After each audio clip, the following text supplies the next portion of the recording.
사도행전 28장 23절부터 31절까지의 말씀 같이 봉독하도록 하겠습니다.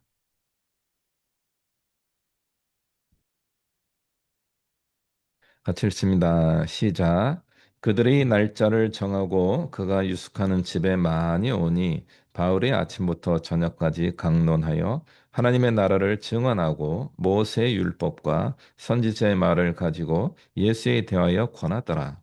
그 말을 믿는 사람도 있고 믿지 아니하는 사람도 있어 서로 맞지 아니하여 흩어질 때에 바울이 한 말로 이르되 성령이 선지자 이사야를 통하여 너희 조상들에게 말씀하신 것이 옳도다.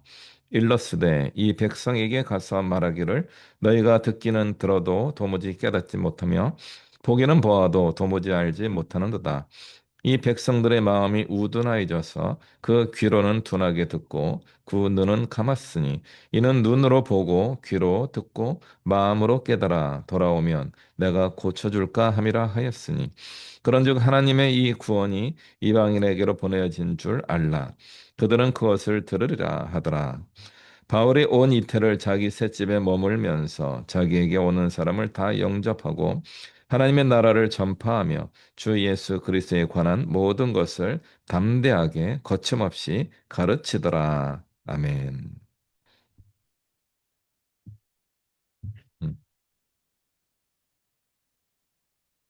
음, 제가 이런 제목으로 설교하게 될 줄은 이제 몰랐습니다. 뭘까요? 액츠 29입니다. 사도행전 29장. 네. 우리는 항상 그 질문하는 것 중에 하나가 뭐냐면은 과연 세대 교체가 가능한가, 이루어지는가 하는 이제 질문입니다. 또 다른 표현으로는 새로운 세대에게 어, 좀 맡겨도 될 수 있겠는가? 음.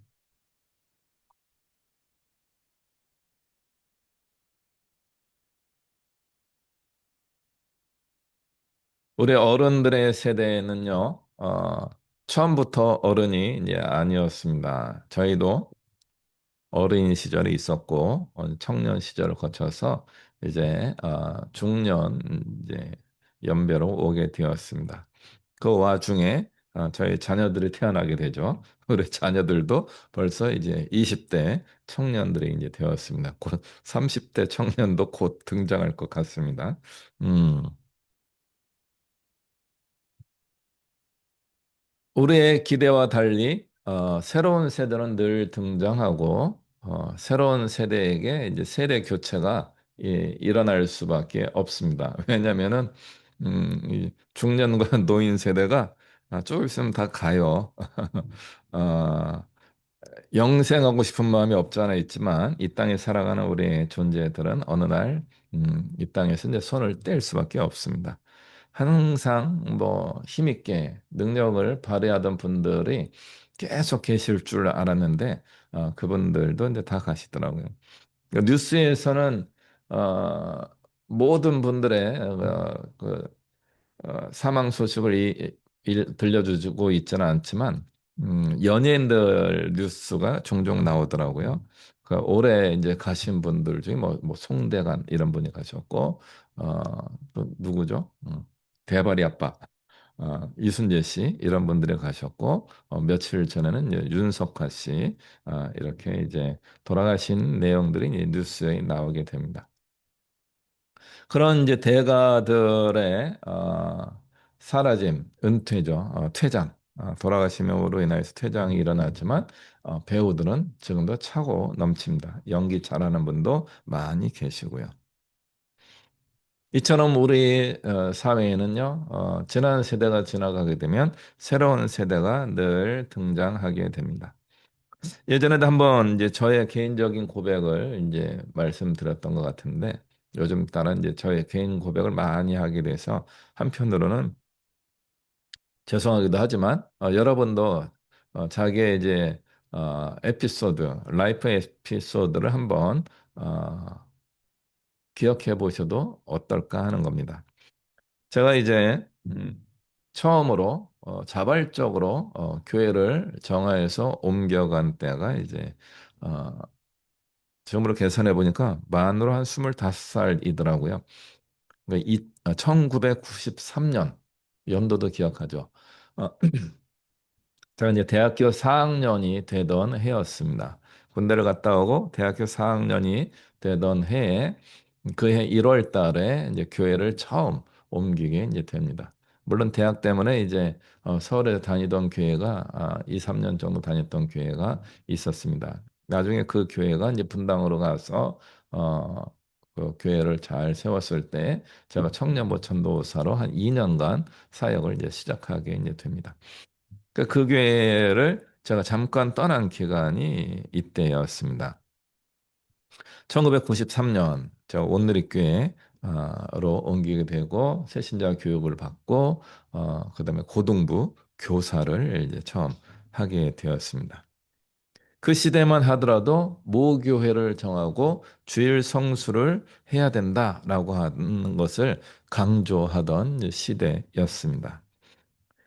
한 교회를 정하고 주일 성수를 하는 것이 틀린 것은 아닙니다. 좋은 어떤 교회 전통이지만 유일한 정답도 아니었습니다.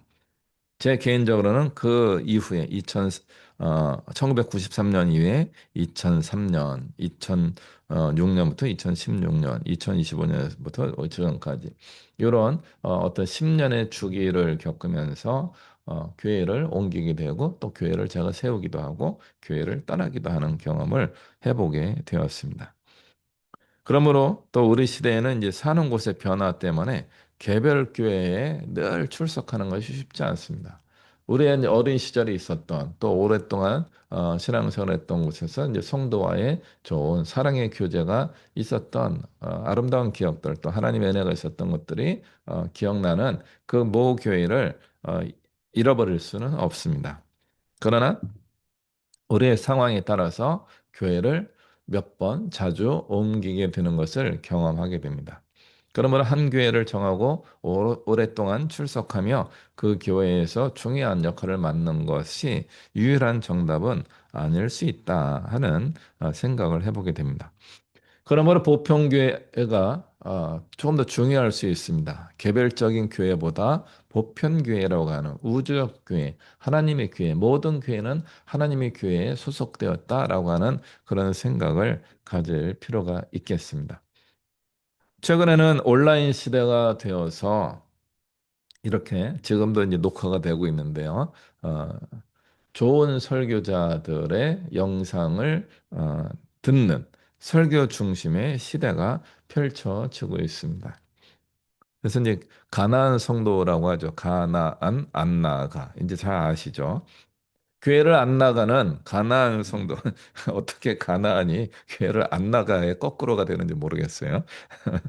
음, 교회를 안 나가시는 가나안 성도들이 지금 이렇게 이제 온라인 설교를 들으면서 신앙생활을 잘 영위하고 있습니다. 근데 문제는 무엇입니까? 설교 중심의 지적인 신앙생활은 잘 할 수 있을지 모르겠습니다만은 그 외에 기독교 경험들이 사라지고 있는 것은 아닌가 하는 생각을 해봅니다. 성도 간의 만남과 교제와 쓸데없이 교회에서 시간 보내는 것. 이런 것들도 굉장히 소중한 우리 신앙의 한 부분일 수 있습니다. 근데 우리는 딱 짜여진 시간, 타이트하게 계획된 삶을 살아가는 그런 시대를 살고 있어가지고 그렇게 느슨하게 여유 있게 혹은 낭비되는 것 같은 시간을 보내는 것을 많이 힘들어하고 어려워하고 있는 게 아닌가 하는 생각을 해보게 됩니다. 최근 저의 한 30년 정도의 인생은 10년 주기로 변화했던 것 같습니다. 아까 말씀드렸던 1993년도부터 2030년까지 저희 이제 온누리교회 어떤 교회와 관련된 저희 인생이 10년간 펼쳐지게 됩니다. 2003년에 교회를 이제 나오면서 그때 이제 목사가 되었습니다. 조금 있다가 2006년부터 2016년까지 이제 교회를 건축하고 세우고 공동체를 잘 이루어 가다가 2016년에 이제 교회를 사임하고 나오게 되었습니다. 2016년에 나와서 제가 지금까지 이것저것 방황하며 지낸 시간이 벌써 10년이 됐어요. 이 10년이 금방 갔습니다. 매번 1년이 힘들었는데 음, 이 10년이 이렇게 지내면서 저의 개인적으로는 약 10년 주기로 하나님의 어떤 특별한 경험과 훈련을 하는 그런 시간들이 있지 않았나 이런 이제 생각을 해보게 되었습니다. 여러분은 교회와 관련된 신앙과 관련된 저처럼 뭐 10년 주기일지 5년 주기일지 혹은 20년 주기일지 한번 생각해 보신 적이 있으십니까? 저는 이제 또 다른 10년 주기가 저에게 펼쳐지는 게 아닌가 하는 기대와 소망을 가지고 있습니다. 이 이야기는 최근에도 몇 번 말씀을 드렸죠. 그래서 2026년 내년이 저에게는 굉장히 기대되는 해입니다. 2036년 정도까지 약 10년 동안 정말 멋진 하나님의 계획 속에서 좀 쓰임 받았으면 좋겠다 하는 그런 소망을 가져보게 됩니다. 그래서 2025년에게는 저에게 꽤 남다른 해였습니다. 특별히 저에게 어, 그전에도 계속 기도했겠죠. 기도하면서 지금까지 신앙생활을 영위하고 제 마음을 지키고 중심을 잡으면서 그렇게 왔습니다. 근데 2025년 금년이죠. 금년에는 굉장한 특별한 경험을 이제 어, 하게 되었습니다. 다른 게 아니고 간절한 기도가 자주 나오는 한 해였습니다. 올해 1년 내내 정말 간절한 기도를 많이 드렸습니다. 모르셨죠? 1년간 계속 간절한 기도를 드렸어요. 어떤 기도 했을까요? 하나님 살려주세요. 하나님 정말 죽을 것 같아요. 살려주세요. 정말 살려주세요라고 하는 기도를 올해 2025년 내내 했습니다. 살려주세요. 하나님 살려주세요. 이 기도를 하면서 하나님 계속 살려주셨어요. 음, 기도하게 하시고 살려주시고 딱 그만큼만 살려주셨어요. 넉넉하게 살려주시지 않고 요만큼만 살려주시는 거예요. 그러니까 올해 2025년도에는 정말 살아계신 하나님을 만끽하는 저는 정말 죽을 것 같은 한 해였는데 그럼에도 불구하고 살아계신 하나님이 기도하게 하시고 저의 기도에 정밀하게 세밀하게 정확하게 딱 그만큼만 응답하시는 체험을 1년 내내 하면서 왔습니다. 아, 정말 힘들었어요. 그렇지만 이렇게 살았습니다. 그래서 이렇게 살아난 하나님의 은혜를 기억하면서 내년도 2025년을 지내고 2026년을 소망할 수 있게 되었습니다. 내년에 정말 놀라운 일이 일어나면 좋겠다. 그러면서 오늘 바울의 이야기를 이제 기억해 보려고 합니다. 바울이 사도행전 28장에 로마에 갔을 때의 나이가 몇 살이었을까요?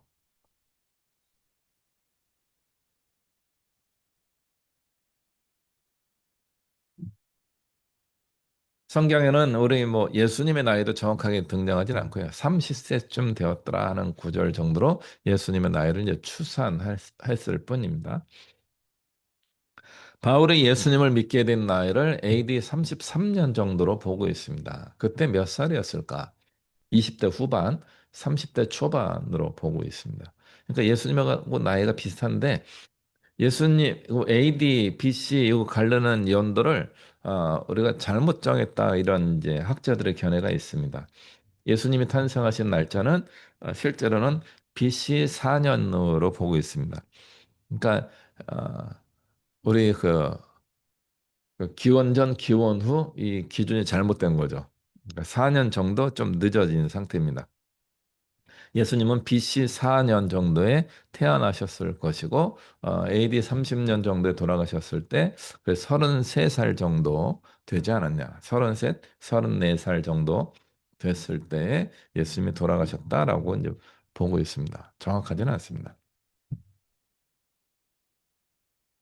근데 연대적으로 우리가 그렇게 예수님 나이, 베드로의 나이, 바울의 나이를 정확하게 알기는 어렵습니다. 어, 우리가 이제 하는 거는 대략적인 이제 추정 나이일 뿐입니다. 바울의 나이는 그래서 예수님의 나이와 비슷했다라고 보고 있고요. 뭐 한 3년에서 5년, 길게는 한 10년 정도 후에 태어나신 분이 아닐까 이렇게 보고 있습니다. 그래서 사도행전 28장에 나오는 바울의 나이는 우리 이제 학자들의 견해 등을 고려한다면 한 58세 정도 되지 않았을까 하고 있습니다. 저희 나이입니다. 저희 나이. 지금의 저희 나이와 비슷했는데 옛날에 58세, 60세는요. 굉장히 그 연로한 나이입니다. 지금은 이제 저희 나이가 아직도 청년으로 분류될 정도로 몸은 늙고 아픈데 계속 이제 저희들의 나이를 50대까지 이제 청년으로 구분하려고 하고 있습니다. 여러 가지 이유가 있는데 일단 잘 먹어서요. 옛날 우리 부모님 세대 이전 주상들의 시대에 비해서 우리가 잘 먹고 건강하기 때문에 지금 청년들의 시기를 한 40대에서 이제 50대까지 이제 올리고 있는 중이라는 얘기를 이제 듣고 있습니다. 과거에는요, 50대면은요, 할아버지예요, 할아버지 할머니. 60세는요, 곧 돌아가실 수도 있는 노인의 나이였습니다. 그래서 바울이 이제 58에서 60세 정도 되었다라고 한다면 지금은 뭐 80세 이상 정도 되는 그런 느낌일 수 있지 않을까 그런 생각을 이제 해보게 이제 됩니다. 바울이 58세에서 60세 정도 되는 나이에 로마에 도착하게 됩니다.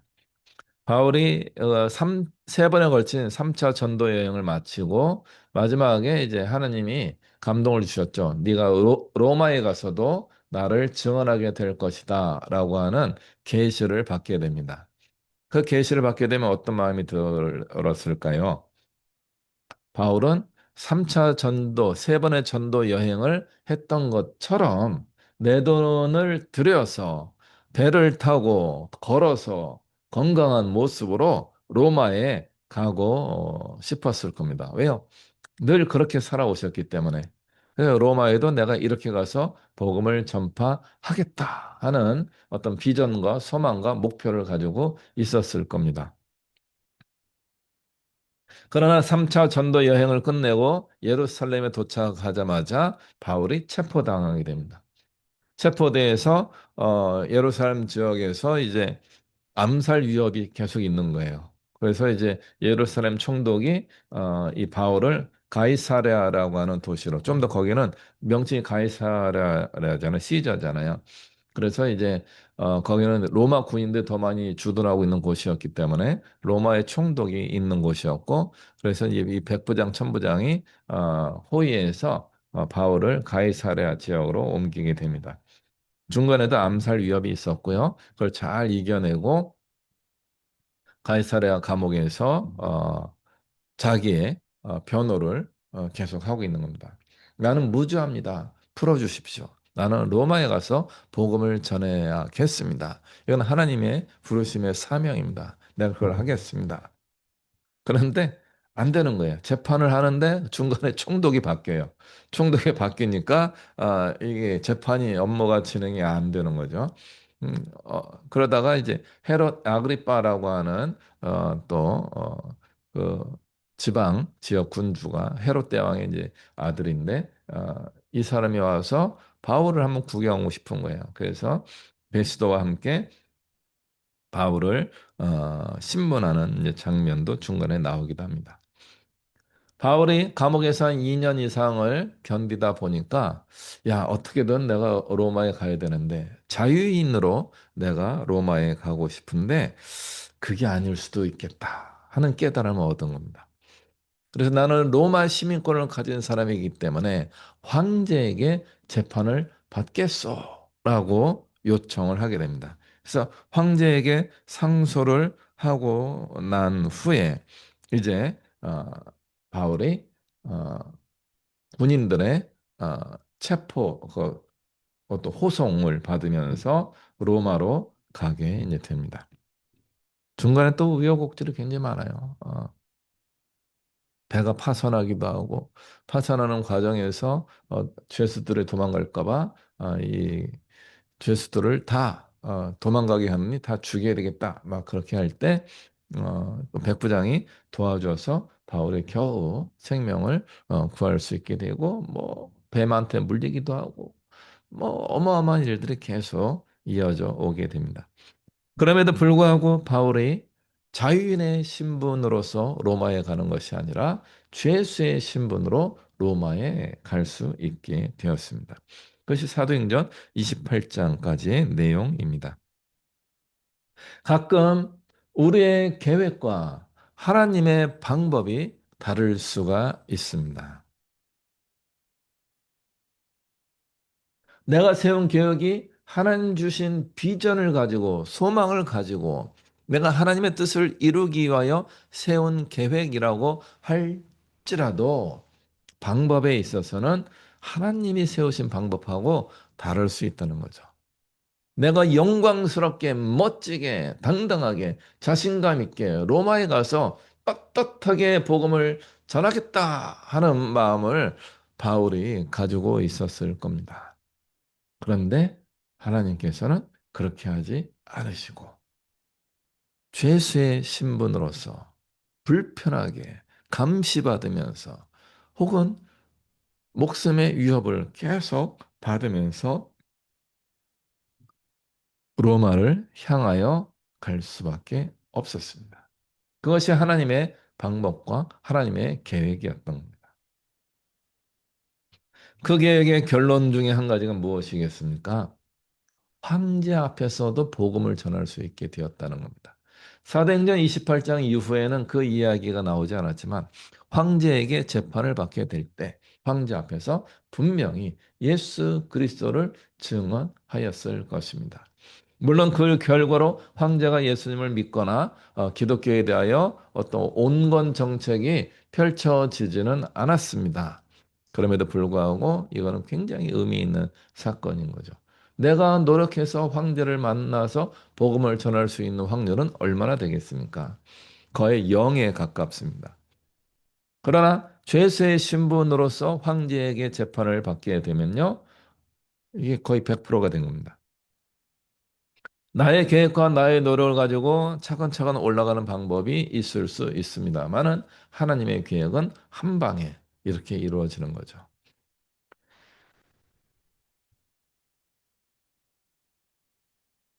2년간 가이사랴에서 당당하게 죄수의 신분을 벗어버리려고 노력하였지만 결과적으로는 2년의 시간을 감옥 속에서 허송세월할 수밖에 없었습니다. 황제에게 상수하니까 그제서야 아그리빠가 26장 32절에 야, 이 사람이 황제에게 상수하지 않았으면 풀려날 수도 있었겠는데 이렇게 이야기합니다. 가능성입니다. 풀려날 수도 있었겠는데 라고 이야기하는 거죠. 그럼 과연 풀려났을까요? 풀려나지 못했을까요? 풀려나지 못했을 가능성이 높습니다. 왜냐하면 방해하는 일들이 너무나 많았기 때문에 그렇습니다. 하나님의 뜻을 이루어가는 일에 있어서도 하나님이 무조건적으로 일하시지는 않습니다. 하나님은 일종의 사회적 순리도 허락하십니다. 사회적으로 방해하는 일들이 많이 일어나게 된다면 내가 세운 계획이 그 방해를 이겨낼 수 있는 계획이 되어야 하는 겁니다. 그러나 하나님의 섭리는요, 그들의 방해를 이겨내지 않고도 하나님의 뜻을 이룰 수 있게 해 주신다 하는 것입니다. 나의 계획과 나의 뜻대로 하나님의 뜻이 이루어지는 것이 아니라 하나님의 뜻이 이루어지기를 바라게 된다면 내가 처한 상황에서 주님, 내가 그래도 순종하겠습니다. 라고 고백할 때 하나님이 그곳에서 가장 좋은 방법을 발휘하셔서 우리에게 하나님의 뜻을 이룰 수 있도록 인도해 주신다 하는 것을 우리가 알았으면 좋겠습니다. 내가 세운 계획이 다 완성된다고 해서 그것이 가장 좋은 것이다라고 말할 수가 없습니다. 내가 세운 계획이 다 이루어진다고 해서 하나님의 뜻이 이루어졌다라고 말할 수 없습니다. 나는 영광이 없고 나는 실패자가 되었음에도 불구하고 그럼에도 불구하고 내가 하나님의 뜻에 늘 순종하는 마음으로 살아간다면 하나님은 성공적으로 하나님의 뜻을 이루실 뿐만 아니라 우리도 그 하나님의 성공의 은혜를 우리가 받아서 누릴 수 있게 된다 하는 것을 우리가 확실히 깨닫고 믿었으면 좋겠습니다.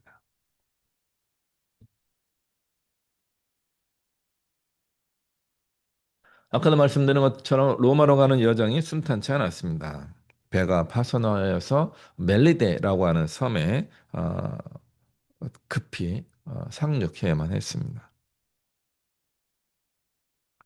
사람들이 죄수인 바울의 이야기를 안 들어요. 겨울에는 폭풍우가 심하니까 좀 겨울을 나고 가시오. 한 2달 이상 지내고 가시오. 이렇게 한 거죠.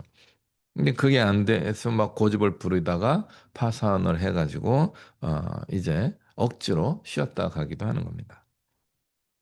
로마에 도착을 하였습니다. 로마에 도착했더니 감옥에 자리가 없었나 봐요. 그래서 방을 얻어가지고 지내야 했습니다. 감옥에 갇히면은 국가가 돈을 내줄 건데 이 전셋집을 얻게 되면 어떻게 됩니까? 내가 돈을 내야 되는 거죠. 내가 돈을 얻어서 감옥처럼 지낼 때 자택연금을 당하면서 군인들이 이제 감시하면서 지내게 됩니다. 그래도 그게 감사한 거예요. 그러니까 감옥은 굉장히 불편한 곳이고, 제약된 곳이고, 굉장히 음침하고, 또 악당들도 우글우글하는 좀 환경이 안 좋은 곳이죠. 그러니까 비용이 들더라도 집을 얻어서 지낼 수 있다는 것은 굉장한 특혜였고, 그 바울이 로마에서 새 집을 얻어서 지낼 수 있도록 재정적 후원을 하는 분들이 계셨다는 것을 볼 때, 참 다행이구나 하는 생각을 해보게 됩니다. 자택연금을 당해서 이제 지내고 있을 때 로마에 있는 유대인들이 로마 지역의 유대인 리더들이 바울을 이제 만나러 옵니다. 이제 소문이 난 거예요. 예루살렘을 시끄럽게 한 그 유대교 이단파 예수 믿는 예수파들이 있는데 그들의 이제 수장격인 바울이 로마에 갔다. 그 사람에게 현혹되지 마라 하는 그런 아마 정보와 소식이 들린 것 같습니다. 그래서 로마에 있는 어, 유대인들이 이제 바울을 이제 만나러 오게 됩니다. 바울이 이야기합니다. 21절에 그들이 이르되 우리가 유대에서 내게 대한 편지도 받은 일이 없고 또 형제 중 누가 와서 내게 대하여 좋지 못한 것을 전하든지 이야기는 일도 없느니라. 그러나 우리가 너의 사상이 어떠한가 듣고자 하니 이파에 대하여는 어디서든지 반대를 받는 줄 알기 때문이다. 하면서 바울이 로마에 가서 유대인들을 불러 모으게 됩니다. 불러 모아서 23절에 그들이 날짜를 정하고 그가 유숙하는 집에 많이 오니 바울이 아침부터 저녁까지 강론하여 하나님의 나라를 증언하고 모세 율법과 선지자의 말을 가지고 예수에 대하여 권하더라. 바울이 성경에 능통한 구약 성경에 능통한 분이었습니다. 그 유대인들을 초대하여서 그들에게 하나님 나라를 이야기하고 그다음에 모세에 대한 율법에 대해 이야기하고 그다음에 선지자들의 어떤 이스라엘 역사에서 계속 메시아에 대한 메시지를 주고 있는 것을 이야기하면서 예수 그리스도가 우리의 메시아이고 구세주이십니다라고 하는 것을 담대히 증언하고 믿으세요라고 권하였습니다. 24절에 그 말을 믿는 사람도 있고 믿지 않는 사람도 있었다라고 기록하고 있습니다. 바울은 마지막까지 예루살렘에서뿐만 아니라 로마에 와서까지도 유대인들에게 복음을 전하려고 애를 쓰는 분이었습니다. 그래서 제가 계속 성경을 읽으면서 특히 사도행전을 보면서 바울은 참 민족주의자거나 유대 민족주의 우선주의를 가지고 있던 분이시구나. 사도행전 내내 나는 너를 이방인들을 위한 사역자로 선지자로 세웠다. 그러니까 하나님 계속 그 말씀 반복하고 계시거든요. 그럼에도 불구하고 바울은 늘 유대인의 회당에 가고 유대인들에게 복음을 먼저 전하고 유대인들의 어떤 반대와 멸시와 또는 살해 협박을 받으면서까지도 계속 유대인들에게만 복음을 전하려고 애를 썼습니다. 그게 사도행전 28장까지 이어져 오는 거예요. 한 사람이 가지고 있는 신념이 이렇게 무서운 것입니다. 하나님은 바울을 이방 세계를 위한 사도로 세웠음에도 불구하고 바울은 끝까지 유대인들에게만 복음을 전하고 싶어 했습니다. 그렇게 하지 말고 이방에게 전하라. 그러면 더 잘 될 것이다. 계속 그 메시지가 있음에도 불구하고 그래도 기회가 된다면 나는 유대인들에게 복음을 전하고 싶어요. 우리가 가지고 있는 신념은 이 정도로 강력합니다. 심지어 이것은 하나님의 뜻을 반대하고 거스르는 것처럼 될 수 있습니다.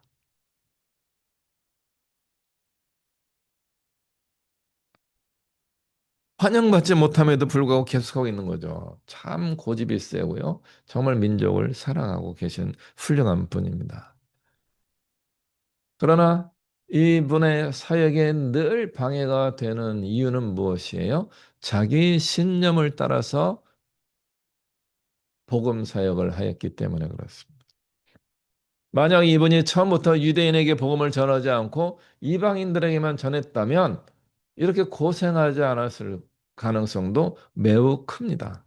그런데 이 유대 민족주의, 유대인을 너무너무 사랑하고 유대인들이 구원을 얻는다면 나는 정말 죽어도 좋다라고 하는 마음으로 끝까지 그렇게 살아갔던 분이 바울입니다. 그러나 그것이 하나님 앞에 선하거나 거룩하지 않았습니다.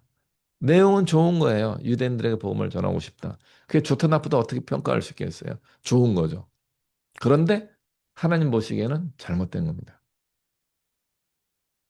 우리가 가지고 있는 복음에 대한 신념, 신앙 고백이 좋은 걸 거예요. 그러나 그 좋은 것이 너무 거기에만 매여 있으면은 하나님의 뜻을 방해하고 악한 것이 되고 하나님의 뜻이 이루어지는데 걸림돌이 되기도 합니다. 그래서 우리가 가지고 있는 그 신념을 내려놓으려고 노력하는 것이 필요합니다. 바울은 사도행전 28장까지 와서야 28절에 그 고백하는 거죠. 드디어 이사야의 이야기를 하면서 일러스되 이 백성에게 가서 말하기를 너희가 듣기는 들어도 도무지 깨닫지 못하며 보기는 보아도 도무지 알지 못하는도다. 이 백성들의 마음이 우둔하여져서 그 귀로는 둔하게 듣고 그 눈은 감았으니 이는 눈으로 보고 귀로 듣고 마음으로 깨달아 돌아오면 내가 고쳐 줄까 함이라 하였으니 그런즉 하나님의 이 구원이 이방인에게로 보내진 줄 알라. 그들은 그것을 들으리라 하더라. 드디어 바울이 이걸 그냥 크게 외치는 겁니다. 이 외침을 갖기 위하여 지난 세월이 거의 허무하게 끝날 뻔한 위험을 겪으면서 오게 된 것입니다.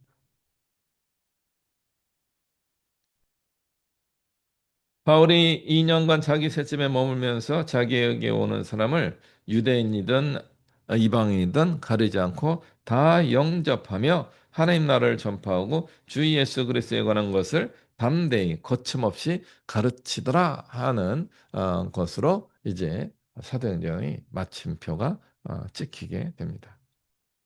우리에게 주는 오늘 사도행전의 마지막 메시지는 뭐냐면 우리의 신념을 버려야 한다 하는 것입니다. 아무리 그것이 신앙적으로 옳은 것처럼 보일지라도 그 신념을 버릴 수 있어야 됩니다. 그래야지만 거침없이 말할 수 있습니다. 주 예수 그리스도에 관한 모든 것을 담대하게 거침없이 가르칠 수 있기 위해서는 우리의 신념을 버려야 돼요. 특히 이제 바울은 어떤 신념이에요? 유대인들만 구원받았으면 좋겠다라고 하는 유대주의를 극복해야 했습니다. 그 신념을 버려야만 했습니다. 그것을 버려야지만 온전한 복음 전파자가 될 수 있었던 것입니다. 저도 어릴 때부터 배웠던 기독교적 신념을 버리는 훈련을 지금까지 해온 게 아닌가. 아직도 다 버린 것 같지는 않은데 많이 버렸습니다. 많이 버리고 많이 깨뜨렸습니다. 좀 아직도 불편한 것들이 많이 있어요. 그런데도 불구하고 버리는 훈련들을 지금까지 하나님이 저에게 허락하신 게 아닌가. 내가 가지고 있던 그 신념, 내가 추구했던 이렇게 해야 되지 않을까라고 하는 것을 내려놓도록 하는 것이 최소한 지난 10년간의 저의 이제 경험들이었다라고 고백하겠습니다.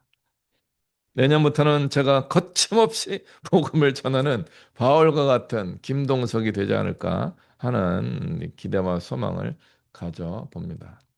과연 거침없이 할 수 있겠는가? 하나님 나라를 전파하며 주 예수 그리스도에 관한 모든 것을 담대하게 거침없이 가르치더라. 내년에 그런 일이 우리에게 일어나면 좋겠습니다. 저에게 그런 일이 일어나면 좋겠습니다. 그래서 제가 2026년을 기대하는 것이 여기에 있습니다. 정말 거침없이 그리스도의 복음을 전하고 싶습니다. 모든 것이 이제 저의 걸림돌이었어요. 뭐 많은 것이 있어요. 아시죠? 음.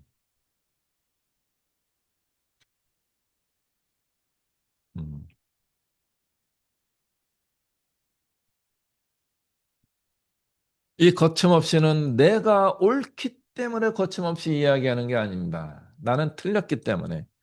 나는 틀렸습니다. 나의 틀린 것을 고백하고 고쳤을 때에 거침없이 이야기하고 복음을 전할 수 있게 되는 것이 아닐까 하는 그런 생각을 해보게 됩니다. 그래서 우리 모든 믿음의 식구들에게도 이런 일이 일어나면 좋겠습니다. 우리 젊은 세대는요, 이 자꾸 어떤 교회적 전통, 교회적 신념 이런 것들을 채워나가는 그런 시간을 가져야 되는 겁니다. 그러나 우리 중년 이후의 어른들의 세대는요, 과거의 것들을 깨뜨려 가기 시작해야 되는 겁니다. 청년들에게 그걸 깨뜨리라고 이야기하는 것이 아니고 청년들은 빌드업해 나가는 시기입니다. 우리 어른 세대는 그걸 다시 한번 깨뜨려 보면서 새롭게 빌드업해야 되는 시대입니다. 재건축이죠. 그래서 우리 2026년도에는 우리 성도님들이 저와 함께 재건축하는 그런 일이 일어나면 좋겠고요. 우리 청년들은 여러분만의 믿음의 건물을 빌드업해 나가는 건축의 시대가 되었으면 좋겠습니다. 그 시작의 원년이 2026년이 되면 좋겠고, 그래서 우리에게는 마치 사도행전 29장과 같은 액츠 29의 시작이 되는 29장 1절이 되는 그 해가 되었으면 좋겠습니다. 감사합니다.